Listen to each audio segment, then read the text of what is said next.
Vamos, nesse momento, refletir na palavra de Deus. Quero convidá-los a abrirem suas Bíblias em Jó, capítulo 2. Livro de Jó, capítulo 2, a partir do versículo 1.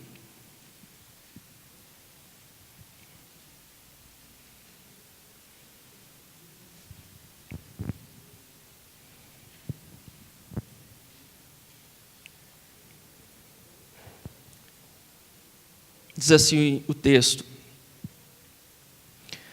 No outro dia, os anjos vieram apresentar-se ao Senhor, e Satanás também veio com eles para apresentar-se. O Senhor perguntou a Satanás: De onde você veio? Satanás respondeu ao Senhor: De perambular pela terra e andar por ela. Disse então o Senhor a Satanás: Reparou em meu servo Jó?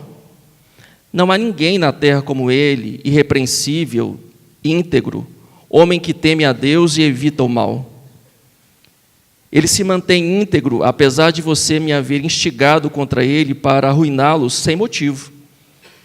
Pele por pele, respondeu Satanás. Um homem dará tudo o que tem por sua vida, estende a sua mão e fere a sua carne e os seus ossos, e com certeza ele te amaldiçoará na tua face. O Senhor disse a Satanás: Pois bem, ele está nas suas mãos, apenas poupe a vida dele. Saiu, pois, Satanás da presença do Senhor e afligiu Jó com feridas terríveis da sola dos pés ao alto da cabeça. Então Jó apanhou um caco de louça e com ele se raspava, sentado entre as cinzas. Então sua mulher lhe disse: Você ainda mantém a sua integridade? Amaldiçoe a Deus e morra. Ele respondeu: Você fala como uma insensata. Aceitaremos o bem dado por Deus e não o mal? Em tudo isso, Jó não pecou com seus lábios. Oremos mais uma vez. Senhor, te agradecemos por este momento em que estamos aqui reunidos. Somos o teu povo, somos a tua igreja. O Senhor está presente aqui, isso faz toda a diferença. O fato de estarmos reunidos em torno do Teu nome, da Tua palavra, e contarmos com a presença do Teu Espírito Santo neste lugar, nos garante, Deus, que sairemos daqui deste culto, tocados pela Tua palavra, transformados pelo Teu poder. Nós invocamos o Teu nome e pedimos que, pela Tua misericórdia, fale conosco neste momento. Queremos estar sensíveis, queremos ter, ó Pai amado, capacidade de discernir a Tua vontade, de entender o Teu propósito. Senhor, se há algo que nos impede neste momento de ouvir a Tua voz, qualquer inquietação na nossa alma, no nosso coração, qualquer preocupação, Senhor, ou receio, nós queremos colocar tudo isso diante de Ti, para que possamos livremente ouvir o Teu Espírito Santo, ouvirmos a Tua voz e obedecermos a Tua vontade. Suplicamos a Ti, Senhor, fala conosco neste momento. É a nossa oração. No nome de Jesus. Amém. Nós não sabemos quem escreveu o livro de Jó, nem mesmo onde ele vivia, em que tempo, mas essa obra sensível e inteligente nos traz a história de um homem bom, que foi assolado pelo sofrimento e que nos ensina uma grande lição a respeito do sofrimento humano. Eu gostaria que nós refletíssemos nessa noite sobre a importância de nos mantermos íntegros diante do sofrimento. O texto que nós lemos, a partir do capítulo 2, é um fragmento dessa história que fala sobre esse homem que era o mais rico do Oriente. Jó tinha 7.000 ovelhas, 3.000 camelos, 500 juntas de boi. Jó tinha 500 jumentos, muitos servos, era um homem muito rico. Ele tinha também uma boa família, ele tinha 7 filhos e 3 filhas. E esses números e a soma deles nos dá a ideia de perfeição. Mas não apenas Jó tinha uma grande família, mas ele tinha uma família abençoada, os relacionamentos eram bons. o texto nos diz que os filhos de Jó se reuniam regularmente, realizavam banquetes em suas casas e convidavam suas irmãs para participar desses banquetes.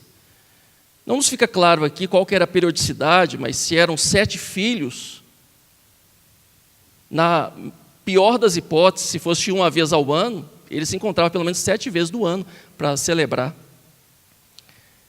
E eu sei que, mesmo para boas famílias, encontros, mesmo de celebração, podem ser um desafio, né?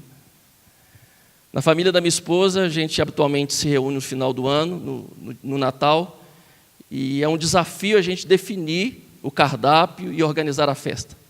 Quando passa o carnaval, no mês de fevereiro e março, a gente já monta um grupo, a gente chama no WhatsApp esse grupo de Organizando o Natal. Você está achando engraçado, né? Mas é fato.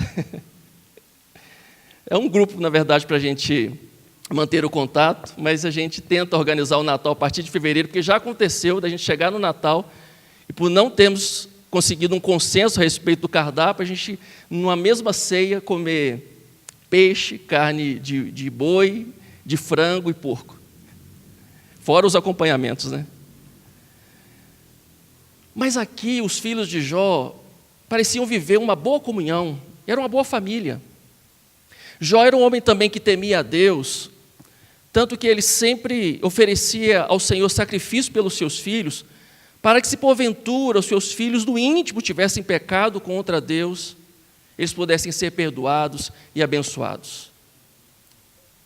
Essa história nos mostra um homem bom, que teme a Deus, que se desviava do mal e que buscava viver segundo a vontade de Deus. Jó estava debaixo da mira de Deus, mas também da mira de Satanás. Em uma certa ocasião, quando os anjos se apresentaram diante do Senhor, Satanás aparece como intruso nessa reunião. E Deus, de uma forma muito entusiasmada, pergunta para Satanás se ele tinha percebido Jó.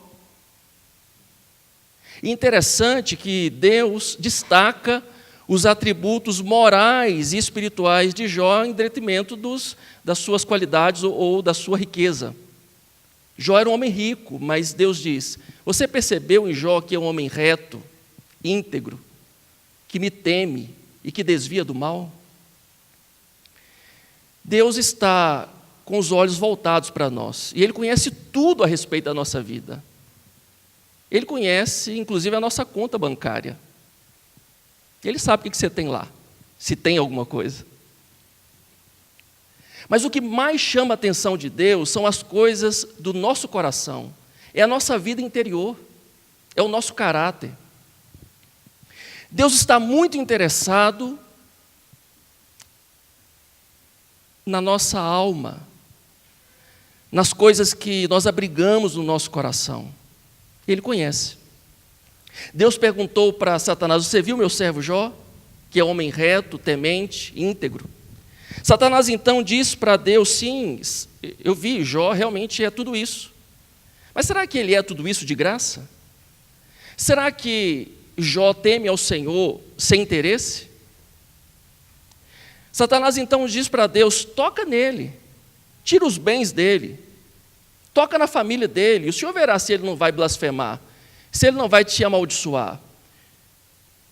Jó serve ao Senhor e te tem porque o Senhor o cercou com muitas bênçãos. O Senhor o tem protegido, tem abençoado tanto, que assim é fácil servir ao Senhor. Com essa afirmação, Satanás estava acusando tanto o caráter de Deus quanto o caráter de Jó. Satanás estava dizendo que Deus não é tão bom que mereça ser adorado, sem que para isso tenha que oferecer alguma coisa aos homens. Satanás estava dizendo também que Jó não era tão bom, porque servia a Deus, porque Deus o abençoava. De alguma forma, Jó era uma pessoa interesseira. O argumento e a proposta de Satanás nessa primeira provação é exatamente essa. Toca nele, porque ninguém, nem um homem, ama tanto a Deus, ou ama mais a Deus, do que os seus bens. A outra proposta, o outro ataque de Satanás foi: toca nele, toca na sua família, porque ninguém ama mais a Deus do que a sua própria família. E aí a gente sabe o que aconteceu. No capítulo 1, é registrado a tragédia que vem sobre a vida de Jó. Os caldeus e os sabeus, eles vêm, roubam os animais de Jó, levam os camelos, os bois, os jumentos, matam os servos de Jó. Fogo do céu vem sobre as suas ovelhas, mata todas as ovelhas. E um vento que vem do deserto dá contra os 4 cantos da casa onde os filhos de Jó estavam reunidos, e todos os 10 filhos morrem em um mesmo momento. Algo extremamente trágico. Jó tinha amanhecido como um homem rico e feliz, e ao final do dia ele estava falido, estava pobre, e agora tendo que sepultar os seus 10 filhos. Se o luto de uma pessoa, de um membro de uma família, já pode ser algo extremamente desafiador e doloroso, imagine o que seria para aquele homem sepultar no mesmo dia os seus 10 filhos. Mas o que sempre nos chama a atenção é a reação de Jó. Jó, então, quando recebe aquela notícia, ele rasga suas vestes, ele rapa a cabeça, ele se prostra diante do Senhor em adoração. E aí Jó vence a primeira provação, porque ele responde a essa situação. Ao fato de ter perdido todos os seus bens, Jó diz: eu nasci nu. Eu saí do ventre da minha mãe nu, e eu vou partir nu. Eu não me apego. Ele vence essa provação. A respeito da perda dos filhos, ele diz: foi Deus quem me deu, foi Deus quem tomou, bendito seja o nome do Senhor. Especificamente no capítulo 2, o texto que nós lemos, Satanás então reaparece na presença de Deus e ele agora diz: tudo bem, Jó pode ter vencido a primeira provação, Jó pode ter tolerado o fato de ter perdido os bens e perdido a família, mas toca nele, porque ninguém ama mais a Deus do que a si mesmo. Ninguém está disposto a abrir mão do seu bem-estar para desenvolver uma espiritualidade, uma comunhão e para manter-se firme e fiel diante do Senhor. Nessa segunda aprovação, Jó, então, ele é afligido porque Satanás faz com que apareçam no seu corpo feridas, e essas feridas vão necrosando, a ponto de Jó ter que usar um caco de telha, talvez para raspar o pulso daquelas feridas, ou talvez para se coçar.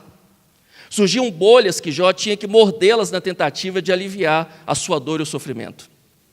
Ele emagreceu, ficou esquelético, era pele e osso. Aquele homem estava em terrível sofrimento. A única coisa que Satanás não tirou de Jó, estrategicamente, foi a sua esposa. E eu digo estrategicamente porque agora a mulher de Jó, ela vai servir como um ajudante de Satanás. Porque ela se aproxima dele e diz: como é isso? Diante dessa tragédia, desse sofrimento, você ainda mantém a sua integridade. E ela sugere algo para ele. Ela diz: amaldiçoa o seu Deus e morre. Alguns entendem que essa sugestão da mulher de Jó era como a sugestão de uma eutanásia, antecipação da morte. Porque se era Deus quem estava permitindo ou provocando aquele sofrimento, se Jó amaldiçoasse, ou se ele se rebelasse contra Deus, certamente Deus o castigaria com juízo. De alguma forma, talvez, Jó teria sua morte antecipada. Talvez isso possa parecer uma solução para aqueles que estão em terrível sofrimento. As pessoas não estão tolerando tanto mais hoje o sofrimento. Em entrevista ao portal de notícias G1, uma psicóloga do SAMU daqui do DF informou que aumentou muito o número de pessoas que cometem suicídio. Especificamente, nos primeiros 5 meses de 2018, o Corpo de Bombeiros atendeu 804 casos de tentativa de homicídio. E a Secretaria de Saúde registrou pelo menos 41 casos efetivados, confirmados. é algo trágico. E essa psicóloga disse que, na compreensão dela, as pessoas não querem morrer. Na verdade, o que elas querem é aliviar o sofrimento. O que elas querem é se aliviar da dor.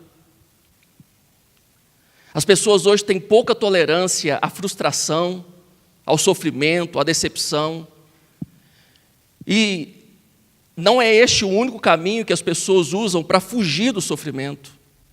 Há quem se ocupe, há quem use caminhos que são socialmente até aceitáveis, para não ter que enfrentar o vazio da alma, para não ter que enfrentar a dor, para não ter que enfrentar o sofrimento, não ter que enfrentar os dilemas da vida. Mas o conselho da mulher de Jó revela um dilema profundo em relação a essa ideia do sofrimento humano e o caráter de Deus, ou como entendemos o caráter de Deus e quem Deus é mediante ou diante do nosso sofrimento. A grande questão é que o ser humano espera que Deus seja um Deus tão bondoso que nos livre de todas as aflições e que nos faça perfeitamente felizes.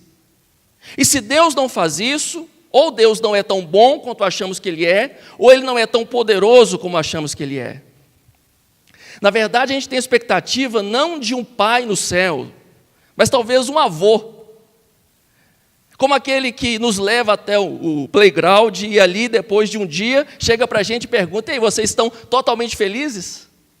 Se divertiram nesse dia?" A expectativa é que às vezes temos a respeito de Deus é de um Deus que nos faça o bem, e Deus nos faz bem, Deus é amor, Deus é bondoso, mas talvez o nosso conceito de amor e de bondade esteja equivocado, distorcido. Não entendemos os propósitos de Deus. A mulher de Jó disse: amaldiçoa o seu Deus e morre. Em outras palavras, ela estava dizendo: Deus não é digno de ser adorado se nós estamos sofrendo. Deus não merece ser adorado se nós que fomos criados por Ele estamos enfrentando sofrimento. E parece que a voz da mulher de Jó continua ecoando até os nossos dias. Uma dessas vozes que ainda está entre nós, falando para fugirmos do sofrimento, ou dizendo que Deus não merece ser adorado se nós estamos sofrendo, é a filosofia hedonista, que apresenta que o cerne da existência humana, que a razão da existência humana é a busca pelo prazer, é a fuga do sofrimento. E algumas pessoas tomam isso para si e passam a dedicar-se a essa busca de um prazer incondicional, um prazer a qualquer custo, sem aceitarmos qualquer possibilidade de sofrimento ou de adversidade na vida. Um outro tipo da mulher de Jó, que também diz nos nossos dias para negarmos o sofrimento, é essa pseudo-teologia cristã, a teologia da prosperidade, que diz que o homem que serve ao Senhor, que diz que é aquele que tem comunhão com Deus, que diz que o cristão tem o direito pelo bem-estar, que temos sido reconciliados com Deus, que estar em comunhão com Deus, significa termos a garantia de só recebermos o bem, de sermos plenamente felizes aqui neste mundo, dessa vida, e inclusive de não adoecermos e não enfrentarmos nenhum tipo de privação ou pobreza. O grande desafio é que essa distorção da mensagem não atende às angústias que o homem vive no dia a dia. Porque nós vivemos num mundo cheio de pressões. O mundo hoje nos pressiona a sermos os melhores e alcançarmos sucesso o tempo todo. Se você concluiu a sua graduação, agora você é obrigado a fazer uma pós-graduação. Se você se casou, você agora tem que ter filhos. Se você tem uma casa, agora você tem que ter um apartamento. O mundo diz que nós temos que avançar, crescer, progredir, que nós temos que ser os melhores, e essa busca pelo sucesso gera uma angústia muito grande no coração do homem. E esse evangelho distorcido não nos ajuda mais a enfrentar essas situações. Porque o evangelho já não é mais essa antítese a essa mentira que o mundo traz, mas acaba apoiando essa mentira do mundo, que nós temos que ter alguma coisa para sermos felizes e que temos que ser os melhores. Esse falso evangelho não responde à proposta que Jesus Cristo disse que Ele tinha como solução para os que estavam cansados, sobrecarregados, o alívio. Esse tipo de mensagem não traz alívio para o coração do homem, pelo contrário. Faz que, inclusive no contexto da fé, as pessoas se sintam pressionadas a realizar, a conquistar, porque tudo isso agora passa a ser sinônimo de uma fé vitoriosa.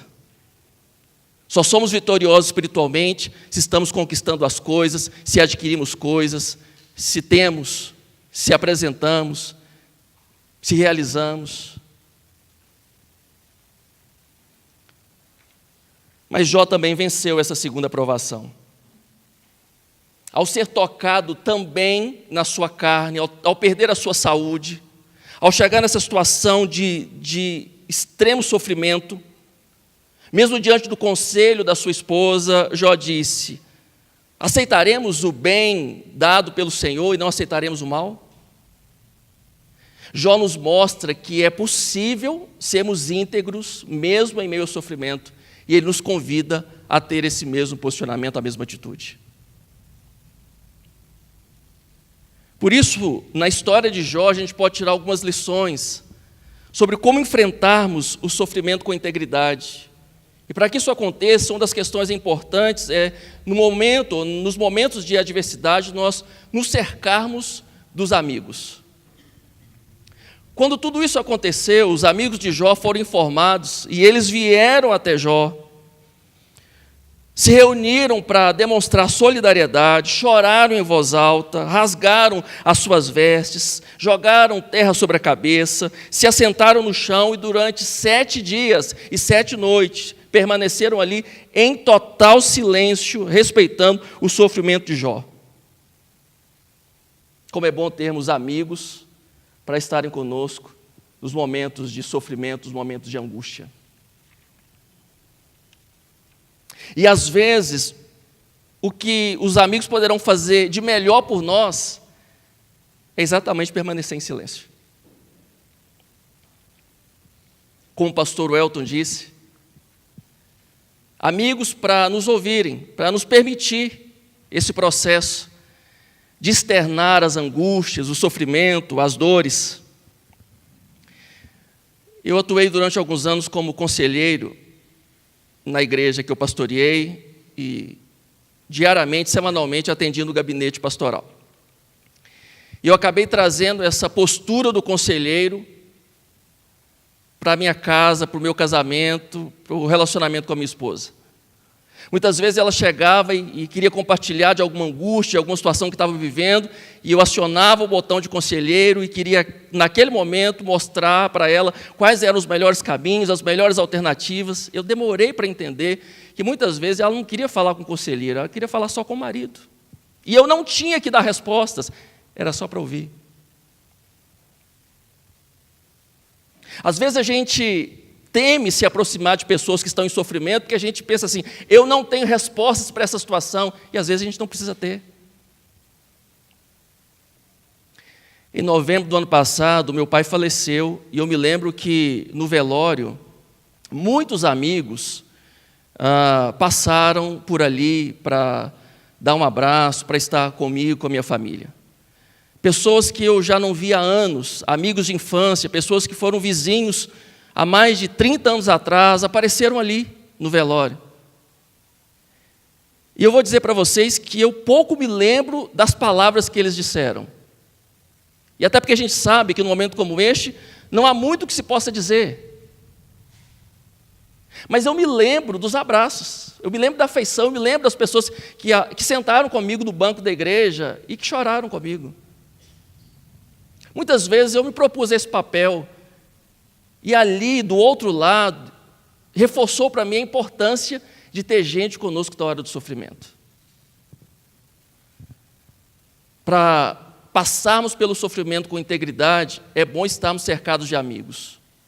A maior parte das nossas angústias, dos nossos problemas, a maior parte das nossas batalhas são pessoais, são íntimas. Mas não necessariamente a gente tem que vivê-las ou enfrentá-las sozinhos, no isolamento. E a igreja é esse grande lugar onde nós encontramos amigos para rir, para chorar juntos.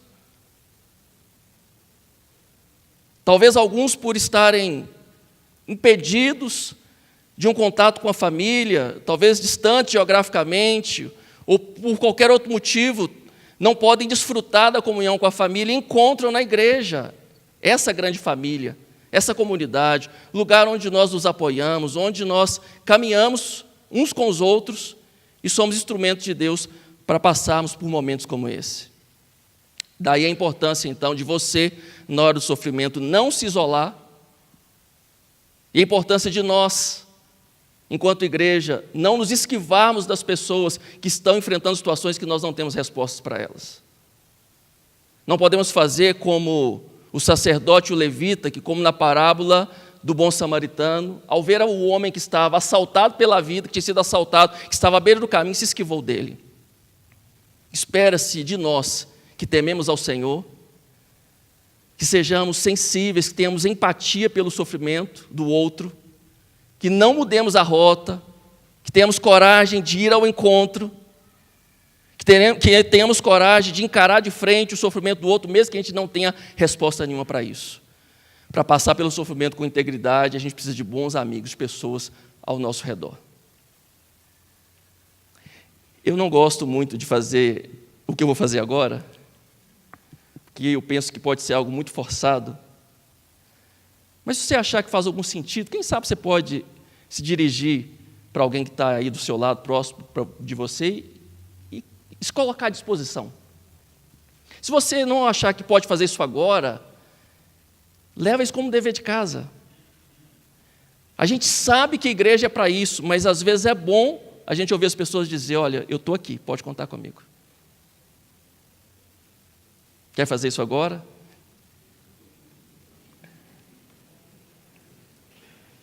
Pode dizer para o seu irmão. Fala, olha, pode ser que você não está precisando hoje, mas fica aí na sua lista.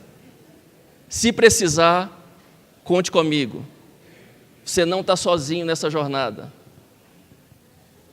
Deus está com você, mas eu quero e posso estar junto também. Nem que seja só para sentar do seu lado e para chorarmos juntos. Essa igreja pode te abençoar no seu momento difícil, então não se distancie, caminhe conosco. Tem irmãos aqui que podem te ouvir, tem líderes que podem te escutar, e não se distancie. Algo importante também para enfrentarmos o sofrimento, enfrentarmos os dias difíceis e mantermos a integridade, é reconhecermos a nossa humanidade e a nossa limitação. Depois do tempo de silêncio, Jó, finalmente, ele decide falar. E Jó, então, vai colocar para fora algo que para nós pode parecer muito pesado, porque Jó amaldiçoa o dia do seu nascimento. Ele desejou não ter nascido. Desejou também ter nascido e ter morrido logo que nasceu. E mais, ele falou, bom seria se não tivesse tido leite nos seios da minha mãe para que eu não tivesse alimento. E alguém pode ainda julgar e dizer, como assim? Coisa absurda, né? Mas as palavras de Jó, por mais que sejam duras, ele estava no seu direito, porque a gente não pode esperar menos de um ser humano diante de um sofrimento como esse, se não colocar para fora as suas angústias. Mas às vezes somos incentivados a um tipo de espiritualidade que é falsa, uma piedade que não é verdadeira, como o ideal de muitos que ao chutar uma pedra, você tem que dizer glória a Deus. Se você der conta, tudo bem. Só não solte um palavrão, mas pode sentir sua dor. Pode chorar se for o caso. Mas nós fomos treinados para disfarçar a nossa dor, a nossa vergonha.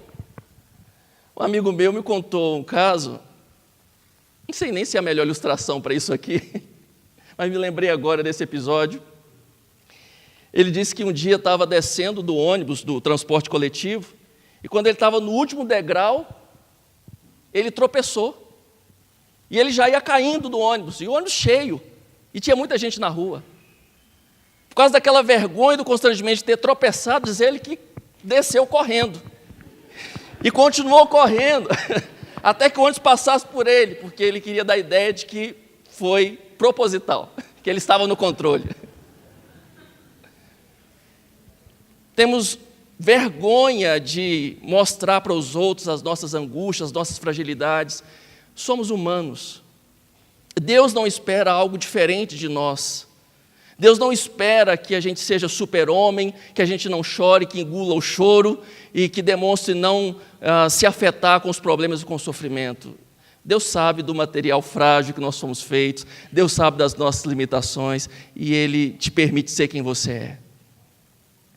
Pode chorar se for o caso, pode desabar, a gente precisa às vezes desabar, desmontar. Tem situações que são difíceis demais para a gente, que é maior do que as nossas forças. Seja humano. Não tente ser algo diferente do que o Senhor te criou para ser. Você é humano. E o Senhor te ama assim. E não é vergonhoso sofrer. Algo importante para passarmos pelo sofrimento com integridade é termos o cuidado com as conclusões precipitadas. Os amigos de Jó tinham prestado um grande serviço enquanto estavam em silêncio, mas quando abriram a boca, eles complicaram tudo.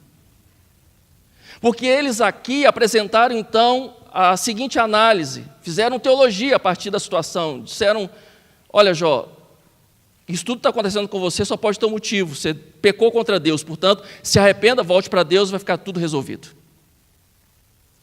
Mesmo quem nunca se assentou num banco, numa cadeira de um seminário, faz teologia, a gente faz teologia, a gente produz teologia boa e teologia ruim.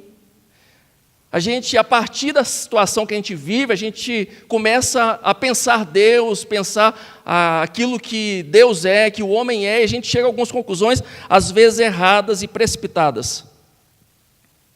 A intenção dos amigos de Jó até poderia ser boa, eles tinham boa intenção, mas eles estavam equivocados, e eles foram presunçosos. É verdade que alguns erros que nós cometemos nos leva ao sofrimento, resulta em sofrimento. Algumas escolhas erradas que nós fazemos, às vezes traz como consequência o sofrimento, a dor. É verdade que existe a lei da semeadura e da colheita. Se nós plantamos, nós colhemos. Sim, mas o caso de Jó era um caso especial. Não se encaixava nesses fatos. Jó não tinha errado contra Deus. Ele era inocente. O próprio Deus disse para Satanás, olha, você me instigou contra Jó para fazer o mal contra ele, mesmo sem que ele merecesse. Não era porque Jó tinha algum tipo de culpa. Então, cuidado com as conclusões que você chega nesses momentos turbulentos, no momento do sofrimento. Cuidado com os extremos, porque algumas situações podem ter sido provocadas por nós, e a gente quer transferir a responsabilidade para o outro, inclusive talvez para Satanás. Então, se você, ao passar por um sofrimento, você não reconhece a sua responsabilidade, se você tem, você corre o grande risco de errar de novo. Mas pode ser que seja o outro extremo, você pode não ter responsabilidade nenhuma, pode ser uma situação normal da vida, e aí as pessoas, o próprio inimigo, a sociedade, pode querer jogar sobre você uma responsabilidade, uma culpa que você não tem, e aí é difícil, porque além do sofrimento natural da circunstância, você ainda vai carregar também a dor, o peso da culpa. Cuidado com as conclusões precipitadas. Esses homens aqui erraram na sua análise. E mesmo que a gente, como Jó, esteja querendo levar Deus a sério, honrando o Senhor, sendo fiéis, temendo ao Senhor e desviando do mal, a gente ainda pode ter ainda uma ideia errada a respeito de Deus. Mesmo querendo servir a Deus com sinceridade, a gente pode ter um pensamento, uma ideia equivocada de quem é Deus, como era a relação do irmão do filho pródigo, que não tinha consciência da generosidade do pai a quem ele servia com tanta fidelidade. Às vezes a gente pode estar equivocado a respeito de Deus, achando que Ele é um Deus carrasco, que tem prazer no nosso sofrimento, que está se divertindo com a nossa angústia. Às vezes podemos pensar que Deus está distante pelo fato de estar em silêncio. Cuidado com as conclusões precipitadas. Para passarmos com integridade pelo sofrimento, nós temos que, inclusive, abrir mão de encontrar todas as respostas. Jó, ele se queixa 34 vezes e por 16 vezes ele pergunta para Deus por que do seu sofrimento. Ele não pecou contra o Senhor, ele não blasfemou, mas ele se queixou. E ele questionou o porquê do seu sofrimento. Quando Deus finalmente ele rompe com o silêncio, sabe o que acontece? Deus não responde nenhuma das perguntas que Jó tinha feito. Pelo contrário, ele faz mais perguntas. Deus faz 70 perguntas retóricas para Jó. Qual o nível das perguntas que Deus fez para Jó? Deus perguntou para Jó assim: Jó, onde que você estava quando eu criei a terra? Outra pergunta que Deus fez: quem foi que estabeleceu o limite para o mar, quando o mar ele irrompeu como se fosse um filho que sai do ventre da mãe? Quem foi que fez isso, Jó? Quem foi, Jó, que estabeleceu o limite para o mar e disse para ele assim: até aqui, somente até aqui, este é o seu limite? Quem foi, Jó? Diante dessas perguntas que Deus fez, Jó colocou a sua mão na boca como se dissesse: o que eu posso responder, Deus, diante de tudo isso? Às vezes a grande expectativa que a gente tem é de passar pela situação e encontrar respostas durante ou depois. Pode ser que durante o processo você encontre resposta, pode ser que você encontre respostas no final, pode ser que você não encontre respostas em você, mas no projeto de Deus maior para a humanidade, e pode ser que você não encontre resposta nenhuma. Então, o melhor, às vezes, para mantermos a integridade, é não termos a expectativa de encontrar todas as respostas. Deus tem. Ele tem o controle. Mas o melhor de tudo é nos despojarmos, experimentarmos, sermos conduzidos pela vida, por Deus, e enfrentarmos as circunstâncias como precisam ser enfrentadas. Para vivermos com integridade no sofrimento, nós precisamos aproveitar das circunstâncias para o nosso desenvolvimento. Eu queria que você caminhasse comigo agora para o final do livro de Jó, no capítulo 42.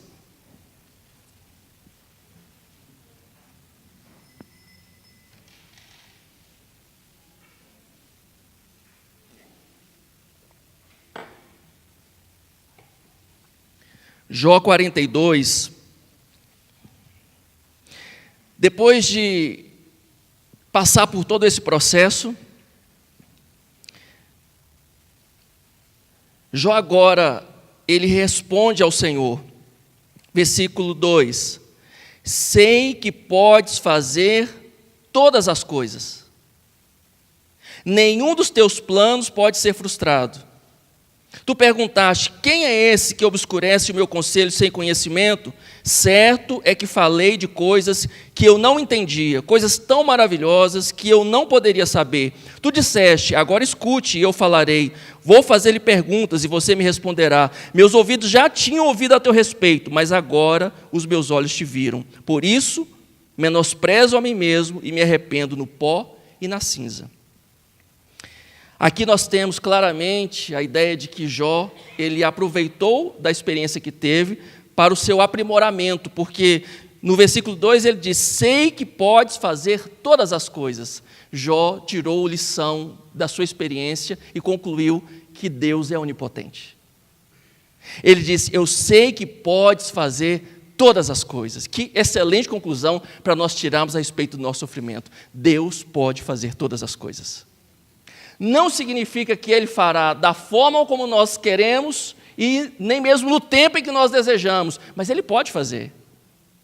Eu sempre acredito que isso é confortante, não porque nós vamos então esperar que tudo aconteça segundo a nossa agenda, segundo o nosso cronograma, segundo o nosso mapa, mas isso é confortante por entendermos que se o Senhor fizer algo diferente, se o Senhor não fizer, não é porque Ele não tem poder, é porque não é o seu propósito. Deus é todo-poderoso. E Jó diz: sei que tudo pode, sei que pode fazer todas as coisas, e nenhum dos teus planos pode ser frustrado. Isso também é confortante, porque nós sabemos quais são os planos que Deus tem a respeito de nós. Deus tem para nós planos de paz, planos bons. Deus tem planos excelentes para as nossas vidas. O projeto de Deus para você, para a sua família, para o seu casamento, o projeto de Deus para nós é bom. E nós podemos descansar na sua bondade, lembrando que a bondade de Deus não é Ele satisfazer todos os nossos caprichos e desejos, mas Ele executar o de melhor na nossa existência. Deus é bom e os seus planos são bons. E aí Jó diz assim: olha, certo é que falei de coisas que eu não entendia, e Jó humildemente reconhece a limitação do seu conhecimento, em contraste com a onisciência e o conhecimento de Deus, mas aqui Jó está entendendo que ele está evoluindo nesse conhecimento. Eu não entendia tudo isso, mas agora eu estou entendendo. O sofrimento, a adversidade é uma oportunidade para nós crescermos, para entendermos coisas que a gente não entendia, para ter uma visão mais amadurecida da vida. Então não reclame se circunstâncias têm surgido na sua vida que são difíceis, porque elas podem ser grandes oportunidades. Lembra daquela música antiga? Não é da época de vocês, da época do pastor Welton. Cada vez que a minha fé é provada, tu me dás a chance de crescer um pouco mais. E eu entendo assim mesmo, é uma chance. Por quê? Porque não é todo mundo que cresce no sofrimento, porque não aprimora, não consegue avançar, continua pensando como pensava antes, a limitação do conhecimento, continua falando de coisas que não entende. Jó diz: meus ouvidos já tinham ouvido falar a teu respeito, mas agora os meus olhos te viram. E aqui tem a ideia de um conhecimento progressivo, que não é um conhecimento só conceitual, mas é experiencial. Jó tem experiência prática com o Senhor.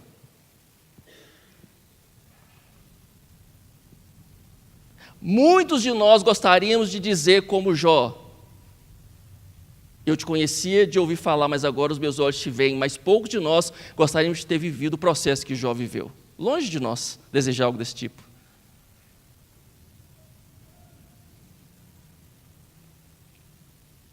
Mas as maiores experiências com Deus, as maiores revelações a respeito de Deus, não são nos dadas quando estamos assentados, refletindo calmamente, meditando sobre a vida. Deus muitas vezes se revela a nós, na nossa existência, nos momentos de angústia, quando estamos no meio da tempestade, quando estamos na tribulação, quando estamos vivendo situações que estão totalmente fora do nosso controle. É por causa da falta de recursos que às vezes reconhecemos que o Senhor é Jeová Jireh, que Ele é o provedor. É porque estamos perdidos, sem orientação, fugindo como Agar estava fazendo no deserto, que aí nós podemos nos encontrar com o anjo do Senhor, podemos encontrar com Deus e dizer: eu vi o Deus que me vê. Às vezes é nas situações mais adversas que nós vamos experimentar da manifestação da graça e do poder do Senhor. E Jó reconhece o seu pecado, ele fala: por isso menosprezo a mim mesmo e me arrependo no pó e na cinza. Mas que pecado? Não era este o homem reto, que temia a Deus, se desviava do mal? Sim, Jó era íntegro, mas não era perfeito. E as pessoas que mais se arrependem não são as pessoas que mais pecam, mas são aquelas que mais se aproximam de Deus. Porque quanto mais nos aproximamos de Deus, nos aproximamos da luz e mais facilmente percebemos aquilo que em nós ainda precisa ser trabalhado, transformado. Este homem que era reto, segue no aprimoramento, sendo ainda melhorado, reconhecendo as suas limitações e se aproximando mais de Deus e da sua vontade. E por fim eu quero encerrar dizendo que para passarmos com integridade pelo sofrimento, nós precisamos ter como a maior recompensa o fortalecimento da nossa fé. Há quem diga que o resultado, o ápice de todo esse processo na vida de Jó foi a restituição do que ele tinha perdido, e Deus fez isso em dobro. Antes Jó tinha 7.000 ovelhas, agora ele passou a ter 14.000 ovelhas. Tinha 3.000 camelos, passou a ter 6.000 camelos. Tinha 500 juntas de boi, passou a ter 1.000 juntas de boi. 500 jumentos, 1.000 jumentos. Só os filhos, que Jó teve então mais 7 filhos e 3 filhas. E a esposa também não foi em dobro não, foi uma só.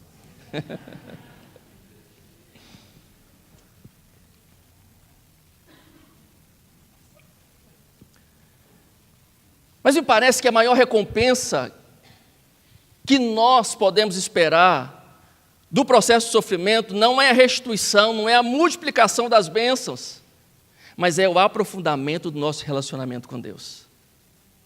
Deus seguramente está mais interessado no nosso patrimônio moral do que no nosso patrimônio financeiro, material. Deus está muito mais interessado em quem nós somos depois da tribulação, como nós chegamos do outro lado, como nós atravessamos essas circunstâncias difíceis.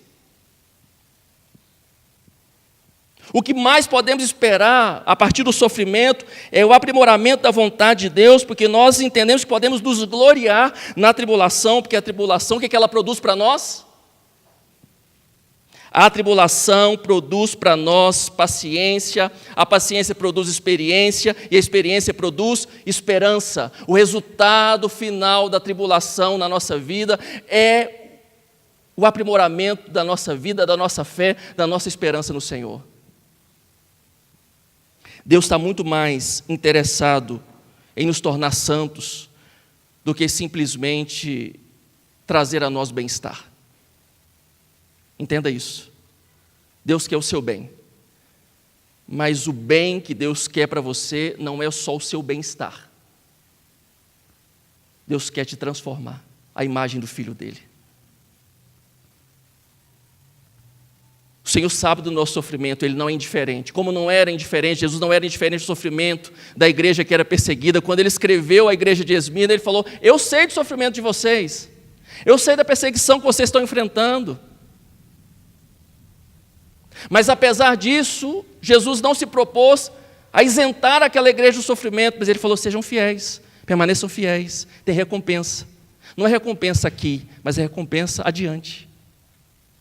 A maior recompensa que nós podemos esperar desse trabalhar de Deus na nossa vida não são conquistas momentâneas e passageiras, mas é essa grande obra que o Senhor está fazendo em nós. Deus quer nos fazer melhores.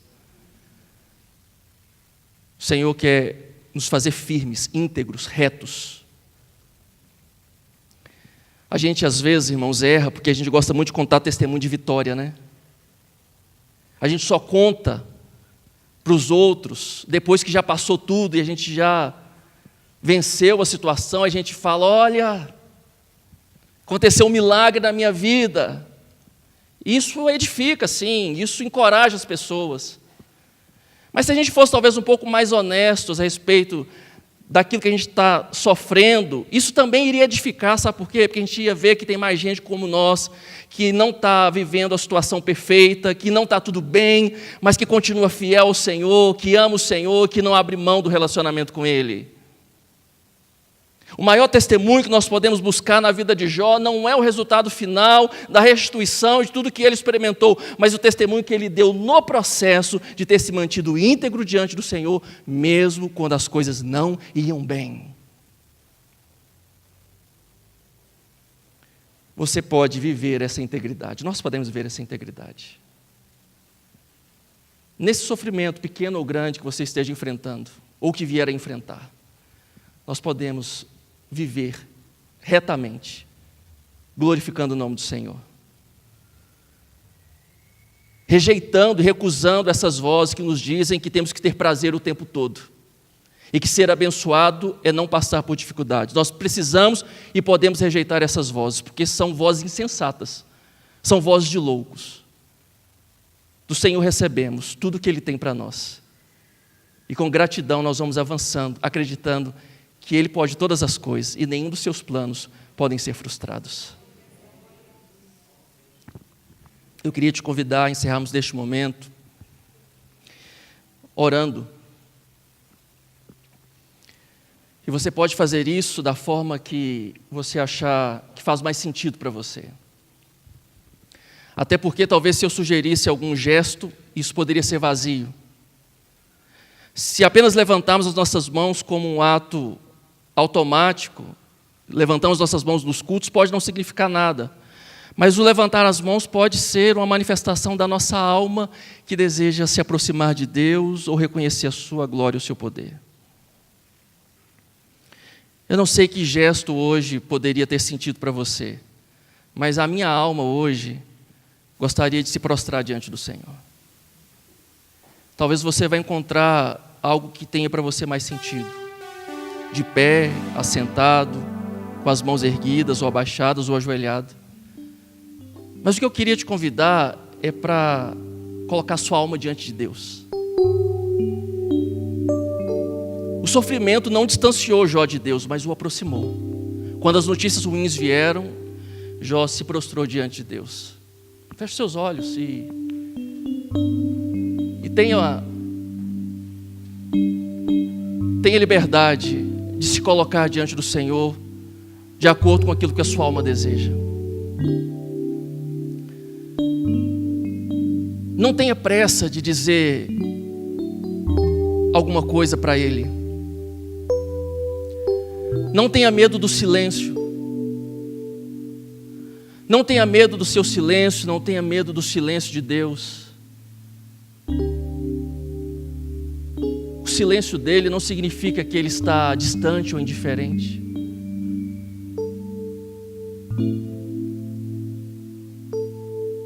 Derrama sua alma diante daquele que criou os céus, estabeleceu limites para o mar. Derrama sua alma diante daquele que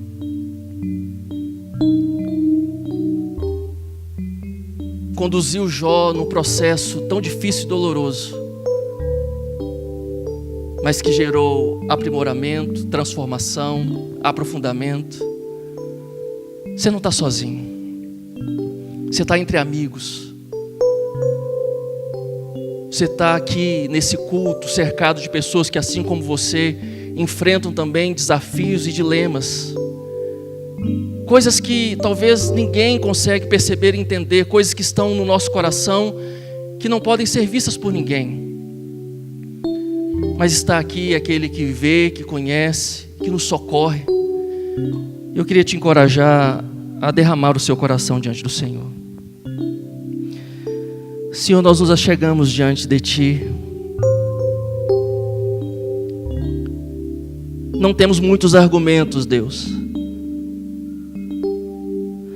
Às vezes achamos que sabemos, às vezes pensamos que temos as respostas. Mas a grande verdade é que a vida às vezes nos surpreende. Situações difíceis, de perdas, tragédias, Senhor, que vêm, que batem à nossa porta, são difíceis para enfrentarmos. Mas nós estamos neste momento exercitando a nossa fé, a nossa esperança no Senhor, e pedindo que nos dê um coração íntegro, Deus, um coração firme, capaz de passar pelas adversidades, sem recuar, sem desistir. Nós sabemos que é permitido a nós, Senhor, sermos humanos e nas nossas fragilidades apresentarmos para o Senhor as nossas angústias. Mas pedimos algo de Ti, Senhor, sustenta a nossa fé.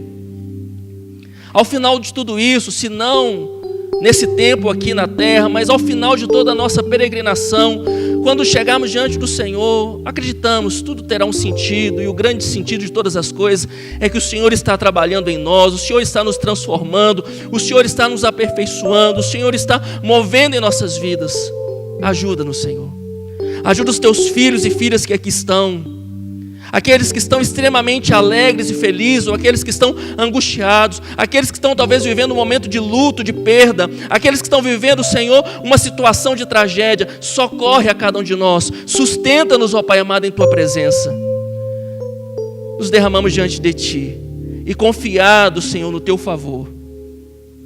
Nós queremos afirmar, Deus, que assim como Jó, em qualquer circunstância das nossas vidas, nós recorreremos a Ti, nos aproximaremos do Senhor, porque não tem outro lugar para onde a gente possa ir, não tem outro, não tem outra resposta, não tem outra solução. Para onde podemos ir, Senhor? Nós precisamos permanecer em Ti e na Tua vontade.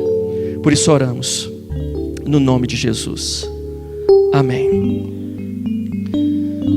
Que o Senhor nos abençoe, que Ele possa nos sustentar e que permaneçamos firmes nessa caminhada e nessa jornada. Dá para passar pelo sofrimento com integridade.